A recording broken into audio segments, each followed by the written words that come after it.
What is going on, guys? Rango Manga 12 here, and we have Ultimate Spider-Man issue 22. You guys have been dying to get this issue out and begging me to review this already. Pretty much the reason why this issue was delayed was pretty much because I went to Comic-Con, I went to London twice last week, and just had a crazy week overall. We finished the Ultimate Spider-Man game. I've just started Spider-Man Shattered Dimensions, and I absolutely love playing through that game for you guys. But right now we've got Ultimate Spider-Man right in front of us, and at the end of the previous issue, we saw that Peter finally got his big break with Spider-Man and going live on air, letting people know why he's a superhero, and he's actually getting the recognition that he deserves.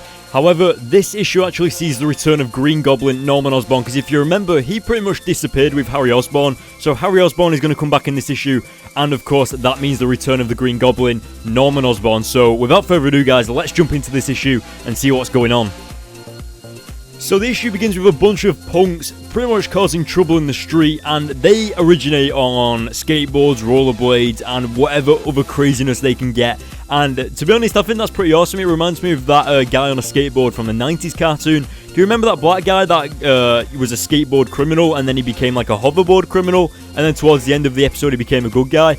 Kind of reminds me of that. Now, as you can see, these guys are tasing civilians and all of this crazy stuff, and they keep repeating something to do with like twice as good, twice the money, something. Oh, twice as sweet, twice as sweet as money earned. That was it. That was a bit of a tongue twister.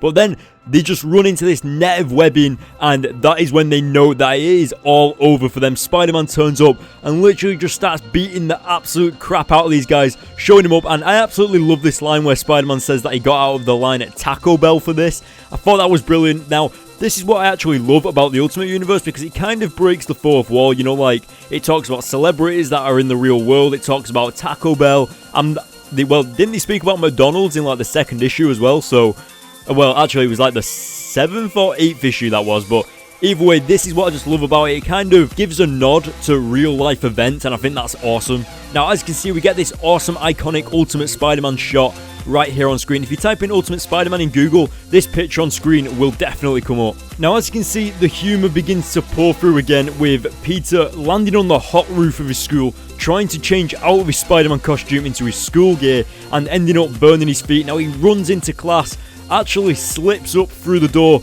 and knocks over a bunch of, what is the word? Science apparatus, test tubes and everything, that was it. So, pretty much the teacher isn't really that impressed, and of course the teacher or the professor, whatever you guys want to call him, actually asks Peter a question because he knows that Peter is super smart, or at least that's what he used to be, and Peter gets the answer half right, but I absolutely love how the teacher just kind of gives him like this look like, are you sure? And Peter then gets the answer right, and I think that's awesome. Because, in case you guys didn't know, when Peter starts to become Spider-Man, he starts slacking out on his school, he starts getting, like, D's and stuff like that, instead of him being a straight A student like he used to be.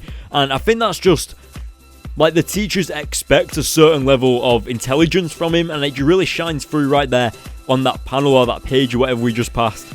And as we just saw there, Mary Jane was telling Peter how Kraven has had his TV show cancelled, so that gives a legitimate reason for Kraven now to hate Spider-Man. And of course that builds up throughout the Ultimate Spider-Man series and eventually leads to Ultimate Spider-Man issue 160, where, well, I'm not going to ruin anything, but you guys should probably already know what happens in issue 160. But this hatred for Spider-Man actually leads Kraven to become part of the Sinister Six alongside Goblin, Dr. Octopus, Sandman, Electro, and Vulture. So yeah, it gets a little bit crazy, but that is just how strong the hatred for Spider-Man is from Kraven right now. And I don't actually think that we see Kraven from now on. I think that's the last time we see him until later on. I can't quite remember. But jumping back into the comic, as you can see, Mary Jane and Peter are discussing this whole grounding situation with Aunt May and Peter. And what I think is just brilliant is how they kind of take it as if it's the end of the world. You know, like every teenager takes being grounded as if it's the end of the world, like they can't do anything, they can't watch TV. Well, sometimes they can watch TV, I suppose they just can't go out of the house. I don't know, it kind of works different in America towards how it does in the UK, but mid-conversation, Mary Jane and Peter get the shock of their lives when a character returns to the Ultimate Spider-Man comics, when he returns to high school, and that is Harry Osborn. It's a really long story, but he pretty much went away because he was going a little bit insane. He watched his mother die in that house fire after the Goblin, you know, caused that house fire, but Harry Osborn has pretty much been told that it was just his brain making him think that he was seeing this massive goblin and making him think that it was his dad, when of course he actually knew that it was his dad, but he's been told otherwise. Harry also has a revelation of discovering who his actual friends are, other than Flash Thompson, because you can see on screen right now that Peter and Mary Jane were the only people that wrote to Harry whilst he was away, whereas Flash just kind of didn't do anything, and Harry literally just puts him aside and says, "Look man, you are not my friend." And then he starts taking a little bit of a mickey out of him, calling him gay and stuff like that, which is awesome. Especially because for the first time, Flash is actually on the other end of the stick. You know, like where usually it's Peter getting bullied, whereas this time Flash is getting a taste of his own medicine. And that is when Harry Osborn also runs into Gwen Stacy, and they kind of hit it off a little bit. You can see that spark between them. But whether anything ever happens with that, I'm not going to ruin it for you guys. But let's just say that the Goblin makes things complicated. Something else that's going to add here to complications is the fact that Peter is grounded, and we also discover that Norman Osborn has specifically asked Peter Parker to come over for dinner, and that's a little bit of a strange thing because of course Harry Osborn doesn't think that Norman Osborn is the Goblin anymore, but Peter definitely knows that Norman Osborn is the Goblin, so there must be something up with him. He must have some kind of plan. It's a little bit strange that he's inviting Peter round as soon as Harry's just returned back to school, almost as if he's using Harry to get to Peter, but Peter knows that there's something wrong, and obviously he's going to be a little bit cautious with that. We also get a really quick mention that Peter wants to marry Mary Jane, and that just shows how developed the characters are in this Ultimate Universe between Peter and Mary Jane and their relationship. But once Peter actually returns home, there is a limo waiting outside, and he walks in, and it seems that Norman Osborn has sent a limo to pick up Peter Parker to bring him to the dinner, and has also sent his personal assistant to speak to Aunt May to get him ungrounded specifically for this occasion. And of course, it works because Aunt May is completely unaware of how twisted Norman Osborn truly is, and of course Peter can't exactly just say, "Oh, I'm Spider-Man," and he knows that I'm Spider-Man and he wants to kill me. He can't just say that, so he's got to go along with it, and as you can see, he looks a little bit scared. He even sees Norman Osborn, the Green Goblin, stalking him as he's on his car ride towards there, but that could just be Peter thinking that he's seen that because he's so scared, but he kind of... I actually believe that actually was Norman Osborn there, actually stalking him, but that wouldn't explain how he's also on the phone to his personal assistant, so... yeah, maybe his personal assistant is in on this as well, maybe she knows, but I have no idea. Peter eventually arrives at Norman Osborn's place. Luckily, he survived the journey. Green Goblin didn't destroy the car or kidnap him or anything like that. Harry Osborn actually meets him at the doors and accidentally spills the beans that Mary Jane is in love with Peter Parker, and Peter is just absolutely flabbergasted by this. He wants to know everything, and I love how Harry just kind of scares him by saying that she's pregnant. I thought that was awesome. Before we know it, we get like this really slight hint that Harry and Peter should go on a double date and everything like that with Gwen and Mary Jane, and that of course means that Harry kind of likes Gwen Stacy, but before they can talk anymore, they get to the top floor, and Harry actually has to go off coincidentally with his therapist to finish up the session or whatever, and Peter actually has to go into Norman Osborn's room himself, and I can imagine this actually being quite scary because it's almost like knocking on the devil's door, if you get what I mean.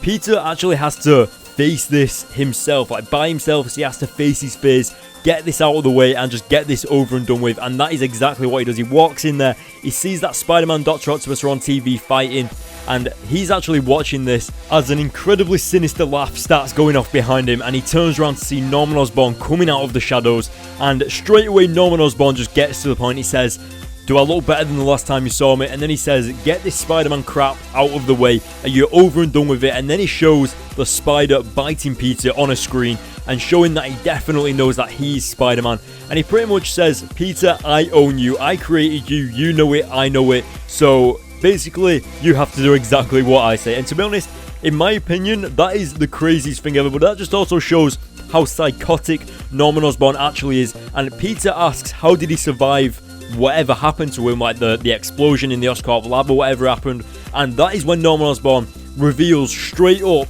that he is the Goblin. He injects himself with this serum straight away, saying that he's evolved himself, and right before Peter's eyes, Norman Osborn starts transforming into the Green Goblin, and it looks pretty awesome. I mean, kind of looks like the Hulk, like his clothes start ripping and everything like that, but I think Norman Osborn is just insane just because Harry Osborn is in the same building as him, and Harry Osborn has literally been scarred for life because of the Goblin, and if he walked in and saw that the Goblin was in his house, that would just instantly set Harry off again. So as to if I think anything's going to happen, I don't think that Green Goblin is going to attack Peter, because Harry Osborn is in the building, but of course, Norman Osborn isn't that well known for liking Harry that much. Of course, he's his son, but he's not that well known for being a good father, so who knows? But of course, I actually know what happens because I've already read all this stuff. But what do you guys think is going to happen? Let me know in the comments section below. That was the end of Ultimate Spider-Man issue 22. Issue 23 will probably be up tomorrow alongside another Shattered Dimensions walkthrough, so look forward to that.